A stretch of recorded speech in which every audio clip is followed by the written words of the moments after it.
कर्पूरगौरं करुणावतारं संसारसारं भुजगेन्द्रहारं सदा वसन्तं हृदयारविन्दे भवं भवानी सहितं नमामि। भवं भवानी सहितं नमामि। श्री शिव महापुराण रुद्र संहिता कुमारखंड। श्री नारद जी बोले, हे ब्रह्मन, अब आप बताइए कि शंकर जी और पार्वती जी के पुत्र कैसे हुआ। सूत जी कहते हैं कि जब नारद जी ने ऐसा पूछा तब ब्रह्मा जी प्रसन्न हो शिव जी का स्मरण करते हुए बोले, हे नारद जी, जब पार्वती के साथ विवाह कर शिव जी कैलाश पर आए तो वहाँ उनकी अत्यंत शोभा हुई और उन्होंने देवताओं का कार्य पूरा करने का विचार किया। भगवान शंकर के गणों ने प्रसन्न होकर अनेकों उत्सव मनाए और देवता प्रसन्न हो अपने अपने लोगों को चले गए। फिर महादेव शंकर कल्याण स्वरूपा श्री पार्वती को लेकर एक अत्यंत मनोहर दिव्य निर्जन स्थान में चले। वहाँ रतिवर्धक शैया बनाकर देवताओं के सहस्त्रों वर्षों तक पार्वती के साथ विहार करते रहे। उन्हें रात दिन की कुछ भी सूचना नहीं रही। लोक धर्म के प्रवर्तक भगवान शंकर ने एक क्षण के समान ही उस समय बहुत समय को व्यतीत कर लिया। यह देख समस्त इंद्र आदि देवताओं ने सुमेरु पर्वत पर एक सभा की और ये विचार किया कि योगेश्वर शंकर ने अब तक कोई पुत्र उत्पन्न नहीं किया, अब वे किस लिए देर कर रहे हैं। तब मुझ ब्रह्मा को आगे करके सब देवता विष्णु जी के पास गए और अपना अभीष्ट का, और उन्होंने यह भी निवेदन किया कि हजारों वर्षों से भगवान रस क्रीड़ा में रत हैं और उससे विरत नहीं होते हैं। तब विष्णु जी ने मुझसे कहा कि इसकी कुछ भी चिंता मत कीजिए, सर्वथा कल्याण होगा। शिव जी का संभोग कौन भंग कर सकता है।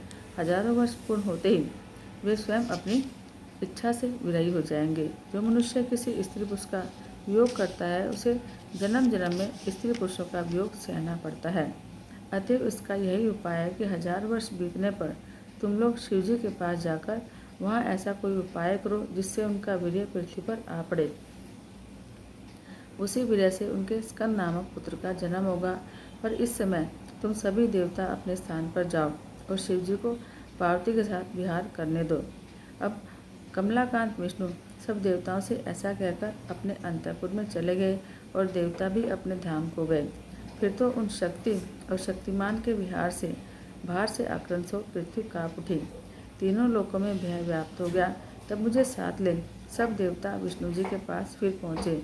स्थावर जंगम की व्याकुलता निवेदन की तो विष्णु जी ने कहा कि अच्छा, आओ सब देवता मेरे साथ शिव जी के पास चलो। हम लोग कैलाश पर्वत पर पहुँचे, परंतु शिव जी को वहाँ नहीं देखा, केवल उनके गण वहाँ पर थे। विष्णु जी ने नम्रतापूर्वक उन गणों से शिव जी का पता पूछा तो गणों ने बताया कि लीलाधाम भगवान शंकर हमें यहाँ नियुक्त कर पार्वती जी के मंदिर में गए हैं, परंतु यह नहीं पता कि वे वहाँ क्या कर रहे हैं। तब हम लोग बड़ी शिव जी के द्वार पर गए और विष्णु जी ने लोक प्रभु शंकर जी की बड़ी स्तुति की। तारकासुर दुखी सभी देवता भगवान शंकर की स्तुति कर गए। यद्यपि शिव जी सर्व प्रकार योग ज्ञान में प्रवीण और व्यक्त काम है, फिर भी पार्वती जी के भय से उन्हें संभोग त्यागते न बना। वे द्वार पर आ मुझ सहित विष्णु जी को देखकर बहुत ही हर्षित हुए। देवताओं ने उनकी स्तुति आरंभ की, तारकादि महादेवों का विनाश करने का निवेदन किया। तब उन देवताओं का वचन सुनकर भगवान शंकर दुखी होकर विचार करते हुए बोले, हे देवता, होनी को कोई मिटा नहीं सकता, सिर से सुकलित हुए मेरे वीर्य को कौन ज्ञान कर सकता है। ऐसा बोलकर उन्होंने अपने वीर्य को पृथ्वी पर गिरा दिया। उसे देख देवताओं ने अग्नि को प्रेरणा दी कि तुम इसे कपोत बनकर ध्यान करो। कपोत रूपी अग्नि ने समस्त वीर्य भक्षण कर लिया। उसी समय वहाँ पार्वती जी आ गई, क्योंकि शिव जी को द्वार से उनके पास जाने में देर हो गई थी। वहाँ पहुँचकर उन्होंने सारा वृत्तांत देखा तो उन्हें क्रोध आ गया। उन्होंने हरि आदि देवताओं से कहा, तुम बड़े स्वार्थी और दुष्ट हो। अपने स्वार्थ के लिए परम प्रभु शिव जी की आराधना कर तुमने मेरे विवाह को भंग किया, जिससे मैं बंध्या हो गई। मुझसे विरोध कर कोई देवता सुख नहीं पा सकता। ऐसा कहकर पार्वती जी ने विष्णु आदि सभी देवताओं को शाप दे दिया। पार्वती क्रोध से अग्नि प्रज्वलित हो उठी। उन्होंने कहा, सभी देवांगनाएं बंध्या हो जाएं, मेरे विरोधी सब देवता दुख पाएं। देवताओं से ऐसा कहकर पार्वती जी ने अग्नि से कहा, क्यों री तूने शिव जी का वीर्य भक्षण कर लिया, अतएव आज से तू सर्वभक्षी हो जा और इसके लिए हमेशा पीड़ित रहे। तू शिव जी के तत्व को क्या जाने और सर्वदा देवताओं का ही कार्य साधक करे। अग्नि को भी इस प्रकार शाप दे। पार्वती जी रुष्ट होकर अपने स्थान को चली गई। तब शिव जी गए और उनसे सारी बात कही। फिर पार्वती जी ने गणेश जी को उत्पन्न किया। उधर जो समस्त देवता अग्नि में होम द्वारा अन्न आदि भक्षण करते रहे, उससे उनके पेट में गर्भ रह गया, जिससे विष्णु आदि सभी देवताओं को बड़ी पीड़ा हुई। शिव जी की इच्छा से उन सब की बुद्धि भी नष्ट होने लगी। गर्भ की गर्मी से सभी संतप्त हो गए। सबने शिव जी की शरण ली। शिव जी के मंदिर पर आकर हाथ जोड़कर बड़ी स्तुति की। गर्भाधान से युक्त अपना कष्ट कहा, उसके निवारण की प्रार्थना की। तब देवताओं की स्तुति सुनकर भगवान शिव शीघ्र ही द्वार पर आए, जहाँ देवता खड़े थे। शिव जी को देख देवताओं ने कहा, हे शंभो, हे शिव, हे महेश्वर, हम इस वीर्य से जलते हैं, हमारी रक्षा कीजिए, हम आपकी शरण हैं। आपके बिना देवताओं का कष्ट कोई दूर नहीं कर सकता। तब उनके हीन वचनों को सुनकर भक्त वत्सल शंकर जी ने हंसकर कहा कि हे विष्णु, हे ब्रह्मा, हे देवताओं, मैं जो कहता हूँ उसे सुनो। तुम शीघ्र ही वमन द्वारा मेरे वीर्य को बाहर निकाल दो, इससे तुम्हें सुख मिलेगा। फिर तो शिव जी की आज्ञा पाकर सबने उस वीर्य को वमन द्वारा बाहर निकाल दिया। विष्णु आदि देवताओं का दुख दूर हुआ। सबने भक्त वत्सल भगवान शंकर की स्तुति की, परंतु अग्नि फिर भी सुखी नहीं हुआ, उसका हृदय जलता ही रहा। तब उसने भगवान शंकर की बहुत स्तुति की और कहा कि मैं बड़ा मूर्ख हूँ, मेरा प्राण समाकर मेरे ताप को हरण करिए। आप दीन वत्सल, कल्याणकारी और परमेश्वर हैं। यह सुनकर शिव जी प्रसन्न हो गए। उन्होंने अग्नि से कहा कि तुमने मेरा वीर्य भक्षण कर अच्छा नहीं किया। तुम्हारा पाप ज़्यादा था, इसलिए तुम्हारा संताप भी नहीं छूटा, परंतु अब मैं प्रसन्न हूँ, तुम्हारा सब दुख दूर हो जाएगा। तुम मेरे वीर्य को किसी स्त्री की योनि में स्थिर कर दो, उससे तुम्हारा शरीर नहीं जलेगा। अग्नि ने कहा कि हे महाराज, आपका तेज बड़ा कठिन है, तीनों लोकों में इसे धारण करने की शक्ति किसी में नहीं है। उसी समय हे नारद, तुम भी वहाँ आ गए। तुमने अग्नि के उपकार के लिए यह कहा कि हे अग्नि, शिव जी जो कहते हैं वैसा करो, तुम सुखी हो जाओ। शिव जी की इच्छा से मैं तुम्हें इसका एक उपाय बताता हूँ। माघ के महीने में जो स्त्री प्रयाग में स्नान करने आए, उसके देह में तुम इस वीर्य को स्थापित कर देना। ब्रह्मा जी कहते हैं कि उसी समय वहाँ सप्त ऋषियों की भी स्त्रियाँ आ गई। माघ का महीना था, वे बड़े तड़के स्नान के लिए आई थी। उनमें से 6 स्त्रियाँ शीत से अधिक आर्त होकर अग्नि की ज्वाला के पास गई और अग्नि तापने लगी। फिर तो उसी क्षण उनके रोमों से शिव जी के वीर्य के कण जो है उनके शिर में प्रवेश कर गए। अग्नि दाहरहित हो गया। वह अंतर्ध्यान हो शिव जी को याद करते हुए अपने स्थान पर आया। 6 स्त्रियाँ गर्भवती हो अग्नि से दुखी हो गई। उनके पतियों ने उनको त्याग दिया। उन 6 को अपने व्यभिचार पर दुख हुआ। वे हिमाचल पर जाकर तप करने लगी और वहाँ उन्होंने उस गर्भ को त्याग कर शांति प्राप्त करी। किंतु जब वह पर्वतराज भी उस गर्भ को सहन न कर सका तो गंगा जी में गिरा दिया। गंगा जी भी सहन न कर सकी और उन्होंने अपने तरंगों से उस वीर्य को सरकंडे के वन में त्याग दिया। वहाँ पर एक तेजस्वी बालक उत्पन्न हुआ। माघ शीर्ष शुक्ला अष्टमी के दिन शिव के उस पुत्र का पृथ्वी पर प्रादुर्भाव हुआ। उसके आविर्भूत होते ही हिमाचल पर स्थित शिव पार्वती को भी बड़े आनंद की अनुभूति हुई। तीनों लोकों में सुखदायक मंगल हो गया। दुष्टों को और विशेषकर दैत्यों को बड़े ही विघ्न दिखाई पड़े। आकाश में दुंदुभियाँ बजने लगी और सरकंडे के वन से उस बालक पर फूलों की वर्षा हुई। विष्णु आदि देवता आनंदित हो गए। इसके बाद विधि से प्रेरित विश्वामित्र का वहाँ आना हुआ, जहाँ पर बालक उत्पन्न हुआ था। उसे देखकर ऋषि प्रसन्न हो नमस्कार करने लगे और उसके प्रताप को जानकर उन्होंने उसकी बड़ी स्तुति की। तब उस अत्यंत उत्सवदायक बालक ने विश्वामित्र जी से कहा कि हे महाज्ञानी, तुम शिव जी की इच्छा से ही सहसा यहाँ आए हो, अतः तुम सविधि मेरा संस्कार करो। अब आज से आप मेरे पुरोहित हो गए और इसमें संदेह नहीं कि अब आप सभी के पूज्य हो जाएंगे। तब विस्मित होकर विश्वामित्र जी ने उस बालक से कहा कि हे तात, मैं ब्राह्मण नहीं किंतु गादी क्षत्रिय का पुत्र हूँ। मैं ब्राह्मणों का सेवक हूँ और लोग मुझे विश्वामित्र कहते हैं, परंतु तुम कौन हो यह तो बताओ। इस पर उस उत्सवकारी बालक ने कहा कि हे विश्वामित्र, तो अब तुम मेरे वरदान से ब्रह्म ऋषि हो गए।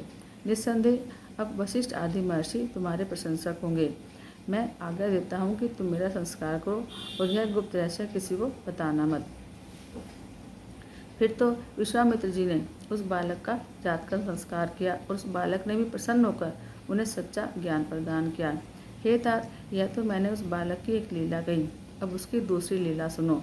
उसी समय जो श्वेत नामक एक दूसरे महर्षि ने उस दिव्य और परम बालक को आकर देखा तो उनका आलिंगन और चुंबन कर उन्होंने उसे शक्ति और शस्त्र अर्पण किया। उस शक्ति को लेकर वह क्रोंच पर्वत पर चढ़ गया, उसके शिखर को डहाने लगा। यह देख 10 वीर राक्षस उसको मारने आए, लेकिन कुमार ने सबको अपने प्रहार से नष्ट कर दिया। त्रिलोकी कांप उठी। यह देख देवताओं सहित शंकर जी वहाँ गए और इंद्र ने उसके दक्षिण पार्श्व में वज्र का प्रहार किया, जिससे शाखा नामक महाबली दूसरा मनुष्य उत्पन्न हो गया। इंद्र ने फिर उसके कार्तिकेय के वाम भाग में प्रहार किया, उससे विशाख नामक दूसरा पुरुष उत्पन्न हो गया। फिर इंद्र ने उसके हृदय में मारा तो नैगम नामक एक महाबली पुरुष प्रकट हो गया। ये चारों स्कंद हुए जो बड़े ही वीर थे। अब ये चारों महाबली इंद्र को मारने दौड़े। इंद्र डरकर उनकी शरण आए। वह बालक स्वर्ग पहुंचा। वहाँ एक सरोवर में स्नान करती हुई कृतिका नामक 6 स्त्रियां उसे पकड़ने दौड़ी। उनमें भारी विवाद हुआ। कुमार ने 6 मुख करके एक एक मुख से सबका स्तनपान किया। वे प्रसन्न होकर कुमार को अपने लोक में ले गए। बड़े प्रेम से अपना दूध पिलाकर उसका पालन किया। त्रिलोक में दुर्लभ वस्त्रों को पहनाया, उत्तम से उत्तम आभूषण पहनाए। इस प्रकार बहुत सा समय व्यतीत हो गया और पार्वती जी को उस बालक का कुछ पता न चला। तब उन्होंने एक दिन अपने स्वामी शंभु से पूछा कि हे देव देव महादेव, हे ईश्वर, आप मेरे पूर्व पुण्य से ही मुझे प्राप्त हुए हैं। कृपा कर यह बताइए कि आपका वैवीर्य कहाँ गया जो पृथ्वी पर गिरा था, जिसे देवताओं ने छिपा लिया था। क्या आपका वैवीर्य जो मुझ में न गिरकर पृथ्वी पर गिरा कहीं नष्ट हो गया या उससे कोई बालक प्रकट हुआ? पार्वती के वचन सुनकर जगदीश्वर ने देवताओं और मुनियों को बुलाकर पूछा कि हे देवताओं, मेरा अमोघ वीर्य कहाँ है? उसको किसने छिपाया है? शीघ्र ही बताओ, नहीं तो दंडित किए जाओगे। ईश्वर के यह वचन सुनकर सब सभा के लोग कंपित हो गए और क्रम से एक दूसरे को देखकर प्रभु के आगे उसके खोज संबंधी एक एक बात कहने लगे। तब जैसे जैसे वह वीर्य जहाँ जहाँ गया और जैसे वह कृतिकाओं द्वारा पालित हुआ, उसका पता पाकर शिवजी बहुत प्रसन्न हुए और उन्होंने ब्राह्मणों को बहुत सी दक्षिणा दी। पार्वती जी भी पुत्र का समाचार सुनकर बहुत प्रसन्न हुई। फिर प्रभु ने अपने गणों को आज्ञा दी कि कृतिकाओं के यहाँ आकर मेरे पुत्र को ले जाओ। शिवजी के एक से एक बलिगण, लाखों क्षेत्रपाल और 3 लाख भूत, रुद्र और भैरव ने स्वर्ग में उड़कर कृतिकाओं का घर घेर लिया। कृतिकाएं भय से व्याकुल हो गई। तब उन्होंने ब्रह्म तेज से प्रकाशमान कार्तिकेय से कहा कि हे वश, क्या तुम नहीं देखते हो कि असंख्य सेनाओं ने तुम्हारे घर को घेर लिया है? अब क्या करें, कहाँ जाएं? बड़ा भारी भय उपस्थित हो गया है। इस पर कार्तिकेय ने कहा कि हे कल्याणियों, मेरे रहते आप लोग कुछ भी भय मत करो। मैं बालक होकर भी दुर्निवार हूँ। ऐसा कौन है जो मेरे वेग को निवारण कर सके? उस समय शिवजी के सेनापति नंदी जो है कार्तिकेय के पास आकर खड़े हो गए और बोले, हे भाई, यह क्या है? तथा हे माताओं, मुझे जगत सहर्ता शिवजी ने यहाँ भेजा है। इस समय कैलाश में ब्रह्मा, विष्णु और रुद्र आदि सभी देवता विद्यमान हैं और महामंगल हो रहा है और शिवजी ने मुझे तुम्हें खोजने के लिए भेजा है। अब तुम मेरे साथ पृथ्वी पर चलो। वहाँ देवताओं सहित शिवजी तुम्हारा अभिषेक करेंगे। तारकासुर को मारने के लिए तुमको सभी प्रकार के अस्त्र प्रदान करेंगे। तुम विश्व सहर्ता के पुत्र हो। तब नंदी ने ऐसा कहा तो कार्तिकेय बोले, भाई, यह कृतिका ज्ञान योगिनी प्रकृति की कला है। मैं इनके दूध से पला हूँ, अतः इनके उपकार को भूल नहीं सकता। मैं इनका पोष्य पुत्र हूँ। शैलेंद्र कन्या से मेरा प्रादुर्भाव नहीं है। वह मेरी ऐसी ही धर्म की माता है जैसे ये कृतिकाएँ हैं। यदि शिवजी ने अपना पुत्र मानकर तुमको भेजा है तो मैं तुम्हारे साथ चलकर देव समूह को देखूंगा। यह कहकर कृतिकाओं को बुला उनसे आज्ञा ले कार्तिकेय जी शिवजी के पार्षदों के साथ चले। उस समय बड़ा ही सुंदर रथ दिखाई दिया जो विश्वकर्मा का बनाया हुआ था और बड़ा ही मनोहर और वेगवान था। पार्वती जी ने उसे भेजा और पार्षद उसे चारों तरफ से घेरे हुए थे। वह रथ वहीं आकर उतर पड़ा और दुखी हृदय कार्तिकेय जी उस पर जा चढ़े। 6 कृतिकाएँ व्याकुल हो बाल खोले वहाँ आ खड़ी हुई। उन्होंने कहा कि तुम हमारे पुत्र हो, हमने तुमसे बड़ा प्रेम किया है, अब हम क्या करें और कहाँ जाएं। इस प्रकार कहती हुई कार्तिकेय को हृदय से लगा पुत्र वियोग से शीघ्र ही वहाँ मूर्छित हो गई। कुमार उन्हें अध्यात्म ज्ञान दे सुखदायक और मांगलिक समय देखकर पार्षदों के साथ चले। विमान पर बैठ कृतिकाओं और नंदी के साथ कैलाश में अक्षय मूल्य गोप वृक्ष के पास आए। देवताओं ने उनके आगमन का समाचार शिवजी को दिया। विष्णु आदि देवताओं और महर्षियों को साथ ले शिवजी गंगा से उत्पन्न कुमार को देखने आए। उस समय शंख और भेरी आदि बाजे बज रहे थे। देवता परम उत्सव मना रहे थे। वीरभद्र आदि गण अनेक ताल और लय से शिवजी की स्तुति कर रहे थे। सभी प्रसन्नों जय और नमः शब्द कर रहे थे। सरकंडों में उत्पन्न शिवजी के पुत्र को सभी देखने चले। पार्थिव जी ने तो और ही बड़ा उत्सव किया, मंगल मनाया। शिवजी की आज्ञा से देवताओं ने महा उत्सव मनाया। शिवा और शिव की अद्भुत शोभा हुई। देवता और शेष ऋषि उनकी स्तुति करने लगे। कुमार प्रेम पूर्वक शिवजी की गोद में बैठकर खेलने लगे। फिर जगन्नाथ शंकर ने कुमार कार्तिकेय को एक रतन जड़ित रमणीय सिंहासन पर बिठाकर सब तीर्थों से लाए जल से वेद मंत्रों से पवित्र करके 100 रत्नों कलशों से उन्हें स्नान कराया और बड़ी प्रसन्नता प्राप्त की। फिर विष्णु जी ने रतन सार निर्मित किरीट, मुकुट, बाजूबंद, वैजंती माला और अपना चक्र प्रदान किया। शिवजी ने भी कुमार को शूल, पिनाक, पर्चा, शक्ति, पाशुपत अस्त्र, बाण, संहार अस्त्र, परम विद्या इतनी वस्तुएं दी। फिर मुझ ब्रह्मा ने यज्ञोपवीत, वेद माता गायत्री, कमंडलू, ब्रह्मास्त्र और शत्रु को मर्दन करने वाली विद्या दी। इंद्र ने अपना ऐरावत और वज्र और वरुण ने श्वेत छत्र और रतन माला प्रदान की। सूर्य ने मन के समान गमन करने वाला शीघ्रगामी एक रथ और कवच था। यमराज ने दंड और समुद्र ने अमृत कलश लाकर दिया। कुबेर ने अपनी गदा दी और शंकर जी ने अपना शूल दिया। इसी प्रकार सब देवताओं ने उन्हें नाना प्रकार के शस्त्र और उपाय दिए। पार्थिव ने चिरंजीव रहने का आशीर्वाद दिया। लक्ष्मी ने दिव्य संपदा और एक मनोहर हार दिया। सावित्री ने सभी सिद्धियां और जो भी देवियां वहां आई थी उन सभी ने बालक की पालना के लिए यथाशक्ति दिया। तब ब्रह्मा जी ने कहा, ये सारा चिर तो तारकासुर के वध का है, अब हम सभी लोग उसे मारने चलते हैं। उस मांगलिक कार्य के लिए आप कुमार को आज्ञा दे कि वह हमारे साथ चले। प्रभु ने आज्ञा दे दी। शिव की आज्ञा से सभी देवता कुमार को आगे करके उस ओर चले। उधर कैलाश के बाद त्वष्टा ने विष्णु जी की आज्ञा से उस पर्वत के पास एक बड़ा मनोहर नगर बनवा दिया था और साथ ही कुमार के स्वयं के निवास के लिए एक अत्यंत मनोहर और रमणीय राजमहल भी बनवाकर एक अद्भुत सिंहासन भी रखवा दिया था, जहाँ वे आकर निवास करें। इसी प्रकार अन्य देवताओं ने उनका वहाँ सादर अभिवादन किया। कुमार ने सबके स्वामित्व को ग्रहण किया।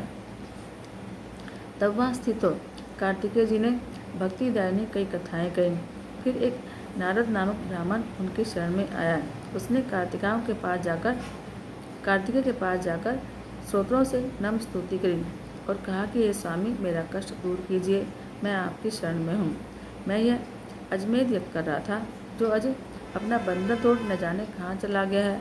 मेरा यज्ञ भंग हो रहा है, परंतु मुझे आशा है कि आप जैसे स्वामी के रहते मेरा यज्ञ भंग हो नहीं सकता।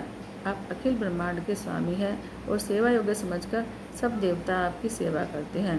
आप देवताओं के सम्राट और शिवजी के पुत्र हैं। तब उसकी ऐसी ऐसी स्तुति सुनकर स्वामी कार्तिकेय जी ने अपने वीर बाहु नामक प्रधान गण को उस ब्राह्मण के यज्ञ को पूरा करने के लिए आज्ञा दी। वह महावीर गण उस अज को ढूंढने लगे। उसने सब ब्रह्मांडों में उसे खोजा, किंतु उसका उपद्रव तो उसने सुना, लेकिन जहाँ जहाँ उसने उपद्रव किया था लेकिन उसे पाया नहीं। तब कुमार का वैगन विष्णु लोक में गया। वहाँ उसने देखा कि वह महाबली अज बहुत उपद्रव मचाए हुए है। फिर तो कुमार का वह वीरगण उसको पकड़कर उसके अपने स्वामी के पास ले आया। भगवान सारे संसार का भार लिए उसके ऊपर चढ़ बैठे। वह उन्हें लेकर त्रिलोकी की परिक्रमा करने लगा। एक ही मुहूर्त में वह सारी त्रिलोकी का पर्यटन कराया। फिर आकर वहीं पर खड़ा हो गया जहाँ से वह भगवान को ले गया था। स्वामी उसकी पीठ से उतरकर अपने आसन पर जा विराजे। अज वहीं खड़ा रहा।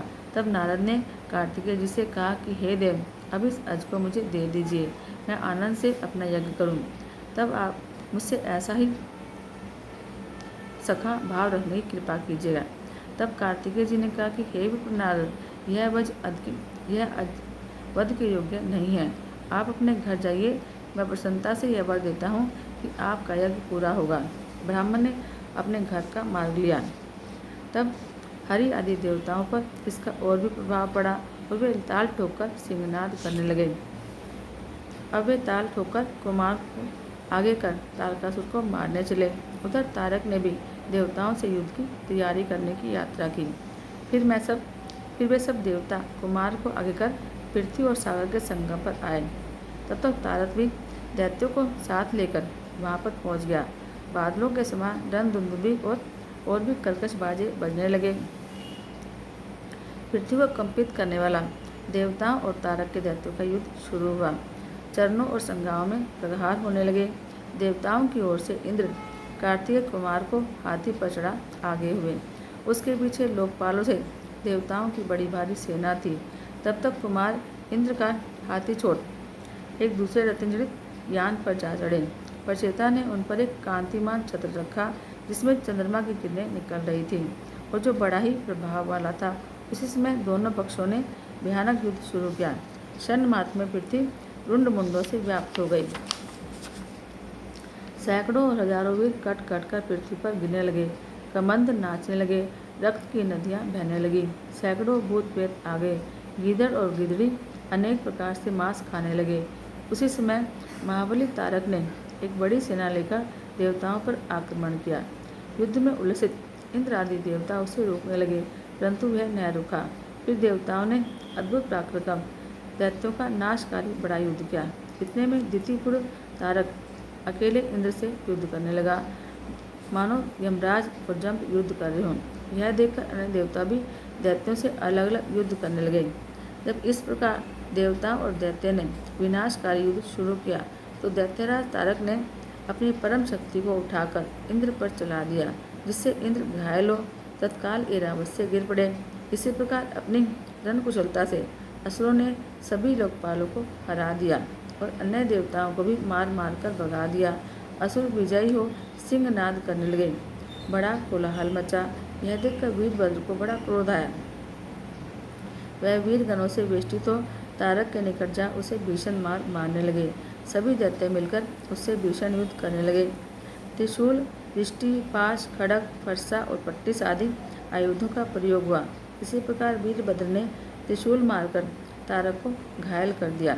वह क्षण मात्र के लिए मूर्छित हो पृथ्वी पर गिर पड़ा। जब चेतना आई तो वीरभद्र पर अपनी शक्ति का प्रहार करने लगा। वीरभद्र और तारक बड़े वेग से युद्ध करने लगे। हे नारद जी, महाकोत्की तारक ने भीषण संग्राम कर उसी क्षण वीरभद्र को मारकर युद्ध भूमि से भगा दिया। फिर तो उस महाकुपित असुर ने देवताओं पर अपने बाणों की झड़ी लगा दी। देवता युद्ध भूमि छोड़कर भागने लगे। उन्हें भागते हुए देख विष्णु जी अपने आयुधों के साथ उससे युद्ध करने के लिए आगे बढ़े। विष्णु और तारक का महायुद्ध शुरू हुआ। उस रोमहर्षण युद्ध को सभी बड़े चाव से देखने लगे। हरि ने बड़े वेग से दैत्य पर अपनी गदा का प्रहार किया, परंतु उसी क्षण उस दैत्य ने त्रिशीक नामक बाण मारकर उसके 2 टुकड़े कर दिए।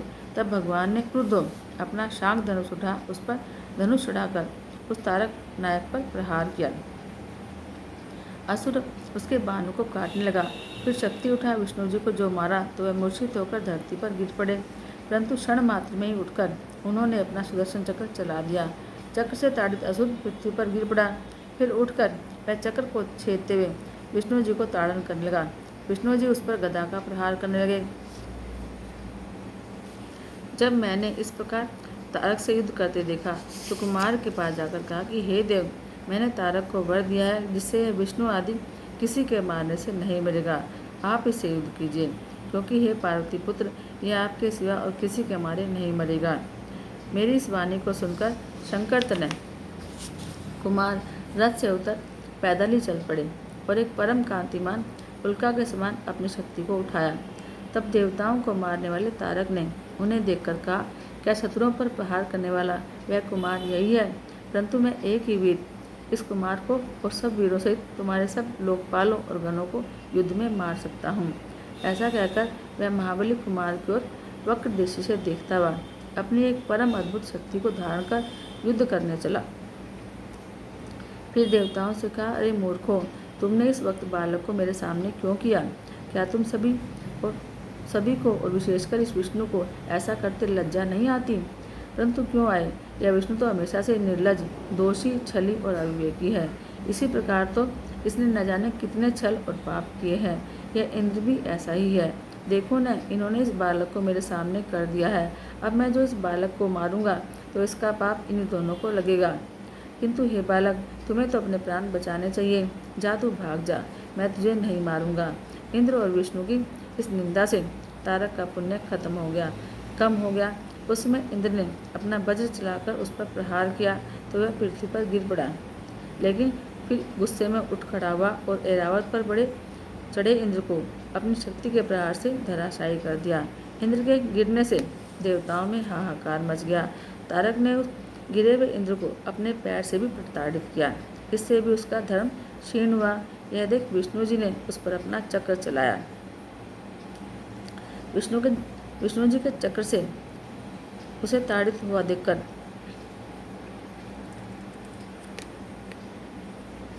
देवता बड़े प्रसन्न हुए। लेकिन शीघ्र ही वह उठा और जो अपनी प्रचंड शक्ति से विष्णु जी को मारा तो वे भी तत्काल ही मूर्छित होकर पृथ्वी पर गिर पड़े और देवताओं में हाहाकार मच गया। विष्णु जी जब तक उठे कि वीरभद्र ने अपना प्रचंड शूल लेकर उस प्रतापशाली दैत्य पर आक्रमण कर दिया।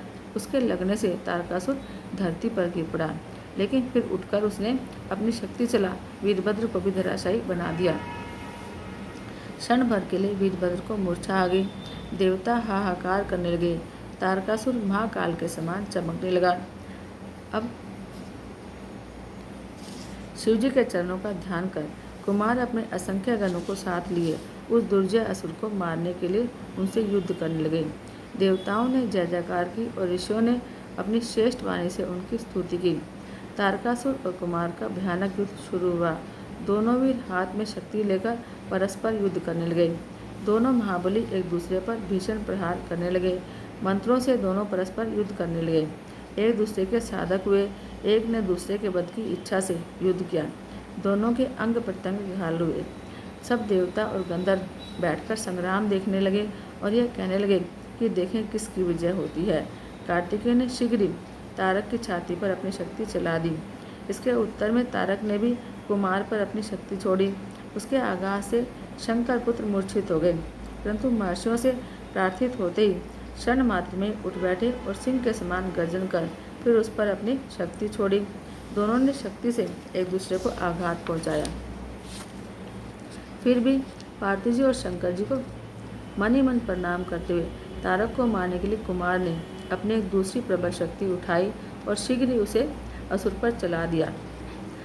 तो वह शीघ्र ही विदीर्ण होकर पृथ्वी पर गिर पड़ा। वह महाबली असुर सबके देखते देखते नष्ट हो गया। कुमार ने फिर उस पर प्रहार नहीं किया। फिर तो निर्भय और देवताओं ने सब असुरों को मार भगाया। बचे हुए सुर कुमार की शरण में आए। दैत्यों की सेना नष्ट हो गई। देवता विजयी हुए। त्रिलोकी में महाआनंद छा गया। विजयी कुमार अपने गणों को साथ ले माता पार्वती के पास आए। पार्वती जी स्नेह से कुमार को अपनी गोद में बैठाकर प्यार करने लगी। देवताओं ने फूल बरसाकर उनका अभिवादन किया। गाने बजाने का अपूर्व उत्सव हुआ। देवताओं और गणों ने हाथ जोड़कर उनकी स्तुति की। शंकर जी प्रसन्न हो जगदम्बा पार्वती को साथ ले अपने गणों के सहित कैलाश पर चल दिए। उसी समय बानासुर नामक दैत्य से पीड़ित रोच नामक पर्वत ने कुमार के पास आकर उनकी बड़ी स्तुति की और कहा कि हे प्रभु, मुझे बानासुर बड़ा कष्ट दे रहा है, आप मेरी रक्षा कीजिए। तब क्रोध की स्तुति से प्रसन्न हो स्कंद जी ने उसे सांत्वना दी और शिव जी का ध्यान कर वहीं से बैठे बैठे बानासुर के लिए जो एक शक्ति छोड़ी तो वह उसे भस्म करती हुई शीघ्र ही कुमार के पास वापस आ गई। कुमार ने क्रोध से कहा कि अब तुम निर्भय होकर अपने घर जाओ, वह दैत्य नष्ट हो गया। राजा क्रोध जो है कुमार का यह वचन सुन उनकी स्तुति कर अपने घर आ गया। वहाँ आकर उसने शंकर जी की प्रसन्नता के लिए उनके 3 लिंगों की स्थापना की। प्रतिज्ञेश्वर, कपालेश्वर और कुमारेश्वर। ये तीनों ही लिंग सिद्धि प्रदायक हैं। फिर देवगुरु बृहस्पति को आगे कर सब देवताओं ने कैलाश में जाने की इच्छा की, तो वहाँ परलंबासुर नामक दैत्य उपद्रव करने लगा। उससे पीड़ित शेष जी का पुत्र कुमुद कुमार की शरण में आया। गिरजा पुत्र को बड़ी स्तुति की और कुमार ने प्रसन्न हो शक्ति चला प्रलंब का असंहार कर दिया। वह असुर अपने अनुचरों सहित मारा गया। शेष पुत्र कुमुद शिवपुत्र कुमार की स्तुति कर अपने घर पाताल आया। सबसे कुमार का अद्भुत चरित्र का जो मनुष्य कुमार के इस चरित्र को पढ़ता और सुनता है उसे शिवलोक की प्राप्ति होती है और वह परम सुख भोगकर अंत में दिव्य मोक्ष को पाता है। ब्रह्मा जी कहते हैं, अब विष्णु आदि सभी देवता परम उत्सव कर कुमार को कैलाश चलने की प्रेरणा देने लगे। कुमार एक परम दिव्य विमान पर बैठ अपने साथ देवताओं को बैठा शिवजी की जय जयकार करते हुए उनके पास पहुँचे। आनंद ध्वनि करते हुए सब शिवजी के पर्वत पर पहुँचे। विष्णु आदि ने शिवजी को प्रणाम कर उनकी बड़ी स्तुति की। कुमार भी बड़ी नम्रता से विमान से उतर सिंहासन पर बैठे और शिव पार्वती को प्रणाम किया। शिवजी ने खुश होकर पुत्र का मुख चूमा और तारक शत्रु महाप्रभु कुमार पर बड़ा स्नेह किया। पार्वती जी ने भी कुमार को उठाकर गोद में बिठाया और सिर पर हाथ रखकर चुम्बन किया। शिव पार्वती का उन पर बड़ा प्रेम हुआ। शिव मंदिर में बड़ा उत्सव मनाया गया। नमस्कार और जय जयकार का बहुत शब्द हुआ। विष्णु आदि देवताओं ने शिव जी की बड़ी स्तुति की। सूत जी कहते हैं, तारकासुर के शत्रु स्कंद का ऐसे सुनकर नारद जी बहुत खुश हुए। उन्होंने ब्रह्मा जी से कहा कि हे प्रजानाथ स्वामी कार्तिकेय, यह अद्भुत अमृतमय चरित्र मैंने सुना। अब कृपा कर मंगलमय श्री गणेश जी का दिव्य चरित्र मुझे सुनाइए। तब नारद जी के इस प्रकार के वचनों को सुनकर ब्रह्मा जी प्रसन्न हो शिव जी को याद करते हुए बोले, हे नारद जी, कल्प भेद से महादेव जी के गणेश जी के कई प्रकार के चरित्र हैं। उनमें से जब एक बार शनि की दृष्टि से उनका सिर छेदन हुआ और हाथी का सिर जुड़ा, श्वेत कल्प में होने वाले गणेश जी की उत्पत्ति कहता हूँ। इसमें कृपालु शंकर जी ने उनका शिरोच्छेद किया और सृष्टिकर्ता शंकर के विषय में यह सब कुछ भी संदेह करना योग्य नहीं है, क्योंकि सबके पति शंकर सगुण भी हैं और निर्गुण भी। वह लीला से ही जगत की उत्पत्ति, पालन और संहार करते हैं। हे मुने, अब आदर से उनके चरित्र को सुनो। जब विवाह कर शिवजी कैलाश पर चले गए, तब कुछ समय व्यतीत होने पर गणपति का जन्म हुआ। एक समय की बात है, जया और विजया नामक पार्वती की दो सखियों ने परस्पर विचार कर पार्वती से जाकर कहा कि शंकर जी के द्वार पर जो हमारे असंख्यों गण एवं द्वारपाल विराजमान रहते हैं, उन पर हमारा अधिकार होते हुए भी अधिकार नहीं है, क्योंकि हमारा मन उनसे नहीं मिलता। अतः हे भगवती, हे पुण्यशीले, अब एक हमारा भी कोई गण होना चाहिए। आप उसकी रचना कीजिए। देवी पार्वती को सखियों की यह बात अच्छी लगी और उन्होंने उसकी रचना की इच्छा की। जब एक समय पार्वती जी नहा रही थी और नंदी द्वार पर बैठे थे, तब उनके मना करने पर भी शिवजी हठात मंदिर में प्रवेश कर गए, जिससे लज्जित हो जगदम्बिका का तुरंत उठ बैठी। तब उन्होंने अपने सखी का वचन याद आया और परमेश्वरी ने अपने को एक अत्यंत श्रेष्ठ सेवक की आवश्यकता प्रतीत की। उन्होंने सोचा, मेरा कोई ऐसा सेवक हो जो मेरी आज्ञा से बिल्कुल भी विचलित न हो। यह सोचकर पार्वती जी ने अपने शीर के मैल से सर्वगुण संपन्न एक पुरुष का निर्माण किया। वह शीर के सब अवयवों से निर्दोष तो था, किंतु सुंदर, विशाल और सर्वशोभा संपन्न और महाबली और पराक्रमी था। पार्वती जी ने उसे अनेक प्रकार के वस्त्रों से सजा दिया और अनेक प्रकार के अलंकारों से युक्त कर बड़ा आशीर्वाद दिया और कहा कि तुम ही एकमात्र मेरे पुत्र हो, तुम्हारा दूसरा कोई नहीं है। तब उस पुत्र ने पार्वती से कहा कि हे माता, मेरे लिए क्या आज्ञा है, मैं आपकी सारी आज्ञाएं मानूंगा। पार्वती ने कहा कि तुम मेरे द्वार पर रक्षक बनकर हो, मेरी आज्ञा के बिना कोई कैसा भी क्यों न हो मेरे घर के भीतर न आने पावे, कितना भी कोई हट करे उसे आने मत देना। ऐसा बोलकर पार्वती जी ने गणेश जी को हाथ में एक लकड़ी दी और प्रेम से मुख चूमकर द्वार पर बैठा दिया। तब लकड़ी ले गणेश जी माता के हित के लिए द्वार पर जा बैठे। तब पार्वती जी फिर आकर स्नान करने लगी। उसी समय शिवजी द्वार पर खड़े हो गए और अंदर जाने लगे। तब शिवजी को न जानकर गणेश्वर ने कहा कि मेरी माता की आज्ञा के बिना आप नहीं जा सकते। माता इस समय स्नान कर रही है, तुम कहाँ जाते हो, यहाँ से चले जाओ। यह कहकर गणेश जी ने लकड़ी से उन्हें रोका। तो शिव जी ने कहा, अरे मूर्ख, तू किसको रोकता है? क्या तू नहीं जानता कि मैं शिव हूँ? यह सुनते ही गणेश जी ने महेश्वर पर लकड़ी से प्रहार किया। उस समय इस पर महेश्वर ने क्रुद्ध होकर कहा कि रे बालक, तू मूर्ख है, क्या नहीं जानता कि मैं गिरजापति शंकर हूँ? रे बालक, मैं अपने ही घर में जाता हूँ और तू मुझको रोकता है? ऐसा कहकर जब गणेश जी की परवाह न कर शिव जी फिर भीतर जाएंगे तो गणेश जी ने फिर उन पर लकड़ी का प्रहार किया। इस पर शिव जी ने क्रुद्ध हो अपने गणों को कहा कि इसको रोको। ऐसा कहकर शिव जी घर के बाहर ही स्थित रहे। अब वे सब गण शिव जी की आज्ञा से वहां जाकर उस द्वारपाल से उसका परिचय पूछने लगे और कहा कि यदि तू जीना चाहता है तो यहाँ से दूर चला जा। इस पर गणेश जी क्रुद्ध हो हाथ में दंड लिए उन गणों से निर्भय होकर बोले कि तुम सब यहाँ से दूर चले जाओ, मेरा विरोध करना अच्छा नहीं है। गणेश जी से यह वचन सुनकर शिव जी के गण हंसने लगे और पुनः क्रुद्ध होकर बोले, हम सब श्रेष्ठ शिव जी के गण हैं, तुमको यहाँ से हटाने के लिए आए हैं। अब तक तुमको भी एक गण मानकर ही छोड़ दिया है, नहीं तो मार दिए होते। अतः क्यों मरना चाहते हो? भाग जाओ। यह सुनकर निर्भीक पार्वती पुत्र ने उन्हें गुड़क दिया और द्वार से न हटे। उस पर शिव जी के गण लौट आए और जाकर सारी बातें कहीं। उसे सुन शिव जी अपने गणों को डांटने लगे और कहा कि मैं कुछ नहीं जानता, जैसे भी हो जाकर उस गण को हटाओ। अब वे गण फिर पार्वती मंदिर पर उस द्वारपाल गणेश के पास आए। हटने को बोला तो गणेश जी ने कहा कि मैं पार्वती का पुत्र हूँ, कदापि नहीं हट सकता। इतने में द्वार पर हो हल्ला सुनकर पार्वती जी ने अपने सखी को भेजा कि देख वहाँ क्या हो रहा है। सखी ने देखकर हर्षित हो सारी बात पार्वती से कही। साथ ही यह भी कहा कि अच्छा हुआ जो नहीं आने दिया, नहीं तो शिव जी हमेशा बिना कहे सुने अंदर चले आते हैं। हे देवी, तुमको अपना मान नहीं छोड़ना चाहिए। पार्वती ने कहा कि ठीक है, लेकिन ये तो देखो कि भी क्षण भर के लिए मेरा पुत्र द्वार पर खड़ा भी न हुआ था कि उनके गण आकर इसको छेड़ने लगे। फिर मैं विनय और नम्रता को क्यों अपनाऊं? जो होगा देखा जाएगा। गणेश जी जांघा कसकर बांधा और निर्भय हो उन गणों से बोले, मैं तो पार्वती का पुत्र हूँ, तुम सब शिव के गण हो, समता प्राप्त दोनों अपना कर्तव्य पालन करें। क्या एक तुम ही द्वारपाल हो, मैं नहीं? यदि तुम सब यहाँ स्थित हो तो मैं भी यहीं स्थित रहूँगा। उस समय मैं पार्वती जी की आज्ञा से स्थित होकर उनकी आज्ञा का पालन करूँगा, तुम भी शिव जी की आज्ञा का पालन करो। यह सुन शिव जी के गण हठपूर्वक फिर मंदिर में नहीं गए और शिव जी के पास लौटकर सब वृत्तांत कह दिया। यह सुनकर शिव जी लौकिक गति का आश्रय ले अपने गणों से बोले, वह अकेला गण तुम सबके आगे क्या पराक्रम दिखाएगा? फिर पति के आगे स्त्री हट क्या करेगा? यदि पार्वती हट करेंगी तो अवश्य ही इसका फल पाएंगी। निदान मेरी आज्ञा से तुम लोग युद्ध करो, जो होगा देखा जाएगा।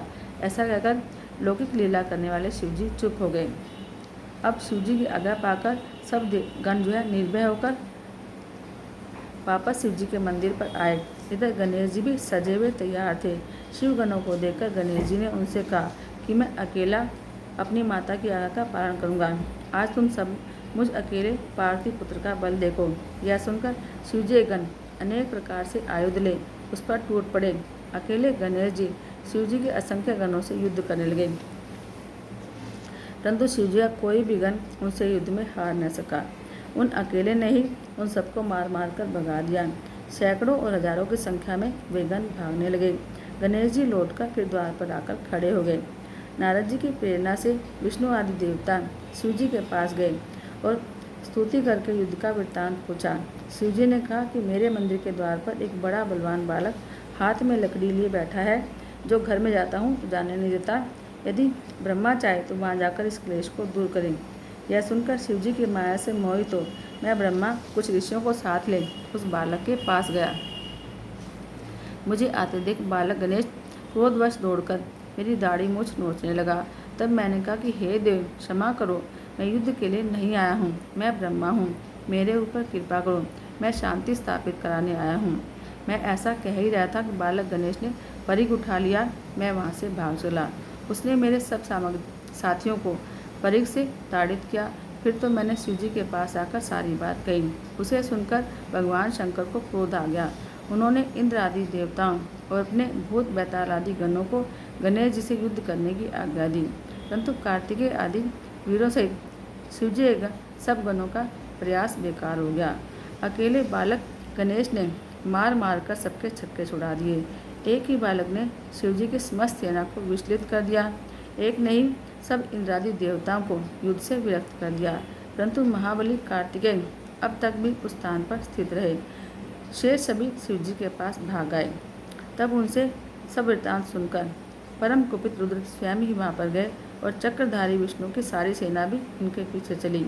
मार्ग में नारद जी ने मिलकर शिवजी से यह कह दिया कि जैसे भी हो शिवगणों की मर्यादा रखिए। ऐसा कहकर वे वहीं से अंतर्ध्यान हो गए। फिर शिवजी तुम्हारे वचनों का ध्यान कर उस बालक से युद्ध करने आए। एक से एक पराक्रमी देवता और विष्णु जी तक उससे युद्ध करने लगे। एक से एक भयानक अस्त्र चलने लगे। शिवजी भी अपनी सेना के साथ चिरकाल तक उस बालक से युद्ध करते रहे। बालक ने विकराल रूप धारण कर लिया। शिवजी आश्चर्य करने लगे। विष्णु जी ने कहा कि मैं इसे मोहित कर परास्त करूंगा, क्योंकि यह तमोगुण वाला बालक बड़ा ही दुर्गम है। शिवजी की माया से विष्णु जी मोहित हो गए। गणेश जी ने उन पर परीक का प्रहार किया। यह देखकर शिवजी को और भी क्रोध आ गया। वे हाथ में त्रिशूल उठाकर उस बालक को मारने चले। तब शिवजी को इस रूप में अपनी ओर आते देख गणेश जी ने मन ही मन अपनी माता का ध्यान किया और अपनी शक्ति उठा महादेव जी के हाथों में प्रहार कर दिया। उस समय महावीर गणेश की शक्ति महादेव जी से भी बड़ी हुई थी। उस शक्ति के लगने से परमात्मा शिव के हाथ से त्रिशूल गिर पड़ा। तब धनुष को गिरते देख शिवजी ने पिनाक उठा लिया, परंतु गणेश्वर ने एक परीक से पिनाक को धरती पर गिरा दिया। फिर हाथ में शूल उठा गणेश जी ने शिवजी के पांचों हाथों में मारकर उन्हें व्यर्थ कर दिया। शिवजी ने कहा, वाह, जब मेरी यह दशा है तो मेरे गणों की तो क्या दशा होगी। फिर तो उसी समय शक्ति के दिए बल से युक्त वीर गणेश जी ने परिघ उठा शिवजी के सब गण और सब देवताओं को भी ताड़ित कर दिया। परिघ से व्याकुल हुए देवता और गण दूर भाग गए। यह देख शिवजी को बड़ा क्रोध आया। उन्होंने त्रिशूल उठा शीघ्र ही उस बालक का सिर काट दिया। देवताओं और गणों की सेना निश्चिंत हो गई। हे नारद जी, उस समय तुमने जाकर यह सब बात देवी से कह दी और यह भी कह दिया कि तुम अपना मान किसी भी तरह ना त्यागना। हे क्लैप्रिय नारद, ऐसा बोलकर तुम अंतर्ध्यान हो गए। अब गणेश जी के मर जाने पर शिव जी के गण पटह बजाकर महोत्सव करने लगे। उधर पार्वती को बड़ा क्रोध आया। वह कहने लगी, हाँ, मैं क्या करूं, कहाँ जाऊं, मुझे बड़ा दुख प्राप्त हुआ। सब देवताओं और गणों ने मेरे पुत्र का संहार कर दिया। अब मैं भी सबका नाश कर दूंगी या प्रलय कर दूंगी। इस प्रकार दुखी होकर पार्वती ने 100,000 शक्तियों की रचना कर डाली। तब वे निर्मित शक्तियाँ जगदम्बा शिवा को प्रणाम करके बोली, हे माता, क्या आज्ञा है। देवी ने कहा, तुम लोग देव सेना में जाकर उसका प्रलय कर दो। देवता, राक्षस, ऋषि अपने पराये जो मिले उन्हें झट से भक्षण कर लो। पार्वती की आज्ञा से वह सब शक्तियाँ क्रोध में तत्पर हो सब देवता आदिकों का भक्षण करने लगी। जहाँ देखो वहाँ शक्तियाँ ही शक्तियाँ दिखाई दे रही थी। वे देवताओं को अपने हाथों से पकड़ पकड़ कर मुख में डाल लेती थी। उनके इस कर्म को देख ब्रह्मा, विष्णु और महेश और इंद्र आदि सभी देवताओं को अपने जीवन की आशा न रही और वे कहने लगे, क्या देवी अकाल में ही प्रलय कर देंगी। तब वर्तमान स्थिति में क्या किया जाए, इस पर सबने एक स्वर से विचार कर यह निश्चय किया कि यदि गिरजा देवी प्रसन्न हो जाए तो सारे कार्य बन जाएंगे। लौकिक गति दिखाते हुए शंकर जी बड़े दुख को प्राप्त हो सबको मोहने लगे, परंतु शक्तियों के आतंक से देवता निष्प्राण हो रहे थे। क्रोधमयी शिवा के मंदिर में जाने को किसी को साहस नहीं हो रहा था। पार्वती का महाप्रकाशित तेज सभी को संतप्त कर रहा था। सारे देवता भयभीत हो दूर से ही स्थित हो। उसी समय दिव्य दर्शन नारद जी वहाँ पर आए और ब्रह्मा, विष्णु और शंकर को प्रणाम कर शांति स्थापन का विचार करने लगे। सब देवताओं ने कहा कि हे नारद, तुम्हें अग्नि बना शिवा के पास चलने का प्रस्ताव स्वीकार किया। सबने शिवा के पास पहुंचकर अनेक स्तोत्रों से उनकी स्तुति की। उसे सुनकर परादेवी कुछ न बोली और क्रोध दृष्टि से उनकी ओर देखती ही रही। तब ऋषियों ने कहा कि हे देवी, क्षमा करो, क्षमा करो, इस समय संहार हुआ चाहता है। हे अंबिके, तुम्हारे स्वामी भी यहाँ स्थित हैं, उनको तो देखो। साथ ही हम ब्रह्मा, विष्णु आदि देवता और आपकी समस्त प्रजा यहाँ हाथ जोड़े खड़ी है। हे परमेश्वरी, अब इन सब का अपराध क्षमा कर दो। जब इस प्रकार कहते हुए सब देवता बड़ी दीनता और व्याकुलता से हाथ जोड़े हुए उन चंडिका के सामने खड़े हुए, तब वह भगवती करुणा कर उन देवताओं से बोली, यदि मेरा पुत्र जी जाए और तुम सबके मध्य में पूजनीय हो जाए तो यह संहार नहीं होगा, अन्यथा शांति नहीं होगी। भगवती के ऐसा कहने पर सब देवताओं ने शिवजी से इसके लिए प्रार्थना की। शिवजी ने कहा कि ठीक है, हम लोगों को वही करना चाहिए जिसमें सबका भला होए। अच्छा, तो अब तुम लोग यहाँ से उत्तर दिशा में चले जाओ और जो मिले सबसे पहले मिले उसका सिर काटकर गणेश के सिर में जोड़ दो तो यह जी उठेंगे। यह सुनकर सब देवता गणेश जी को लेकर उत्तर दिशा की ओर गए तो प्रथम उनको एक दांत वाला हाथी मिला। उन्होंने उसका सिर काटकर गणेश जी के सिर से जोड़ दिया। फिर उन्हें अच्छी तरह धोकर उनकी पूजा की और विष्णु जी से कहा कि जैसा उचित हो वह सब आप कीजिए। विष्णु ने वेद मंत्रों के योग से विमंत्रित कर शिवजी को स्मरण कर गणेश जी पर जल छिड़का। जल के छिड़कते ही बालक शिवजी की इच्छा से जाग उठा। उस गजमुख रक्तवर्ण सुंदर कांतिमान बालक का प्रसन्न वदन और सुंदर आकृति की शोभा बड़ी ही देदीप्यमान थी। शिवा पुत्र को जीवित हुआ देख सबका दुख दूर हो गया। सबने प्रसन्न हो उसे देवी को दिखाया। पार्वती देवी अपने पुत्र को जीवित हुआ देखकर प्रसन्न हो गई। जब देवी ने देखा कि मेरा पुत्र जीवित हो गया तो वह बहुत प्रसन्न हुई और दोनों भुजाओं से पकड़कर उनका आलिंगन करने लगी। अनेक प्रकार के भूषण और वस्त्र पहनाए। सबने उनकी पूजा की और देवी ने अपने बालक का मुख चूमकर बहुत वर दिए और यह कहा कि हे पुत्र, तुम्हारे मस्तक को जो है सिंदूरी रंग की आभा है, इस कारण मनुष्य पुष्प चंदन आदि सहित तुम्हारी सिंदूर से पूजा करेंगे। तुमको सब सिद्धियां प्राप्त होंगी। तुम्हारी पूजा से निस्संदेह सारे विघ्न दूर हो जाएंगे। शिवजी ने अपने कर कमलों को उसके सिर पर फेर कर कहा, यह मेरा दूसरा पुत्र है। गणेश जी ने उठकर शिवजी को प्रणाम किया और सब देवताओं को प्रणाम करते हुए उनसे अपने अपराध की क्षमा मांगी। त्रिदेवों ने वर दिया, सबका पूज्य और गणनाथ का। तब वे गणेश जी विघ्नहर्ता और सर्व काम फलदायक हुए।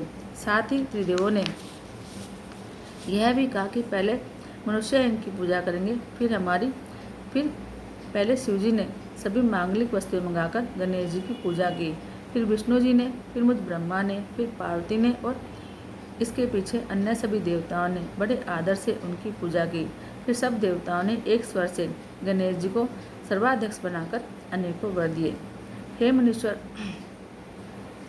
उस समय पार्वती को जो प्रसन्नता हुई वह मेरे चारों मुखों से भी कहीं नहीं जाती है। देवताओं की धुंध भी बजने लगी, अप्सराएं नाचने लगी और आकाश से पुष्पों की वर्षा हुई। गणेश जी के प्रतिष्ठित होते ही जगत में स्वस्थता प्राप्त हुई और बड़ा भारी उत्सव हुआ। सबका दुख दूर हुआ। विशेषकर शिवा और शिव को बड़ी प्रसन्नता हुई। सब देवता शिव, पार्वती और गणेश जी की बारंबार प्रशंसा करते हुए अपने स्थान को गए। पार्वती जी कोपहीन हो गई और शिवजी पहले की तरह उसके समीप जा बैठे। मैं और विष्णु जी भी शंकर जी से आज्ञा ली शिवा शिव की भक्ति सेवन करते हुए अपने लोक को गए और तुम भी अपने लोक को गए। जो इस मंगलदायक आख्यान को विनय से सुनेंगे वे सब मंगलों से पूर्ण होंगे। गणेश जी के प्रसाद से उन्हें सभी मनोरथों की प्राप्ति होगी। नारद जी बोले, हे तात, यह हमने परम दिव्य गणेश जी का जन्म चरित्र सुना।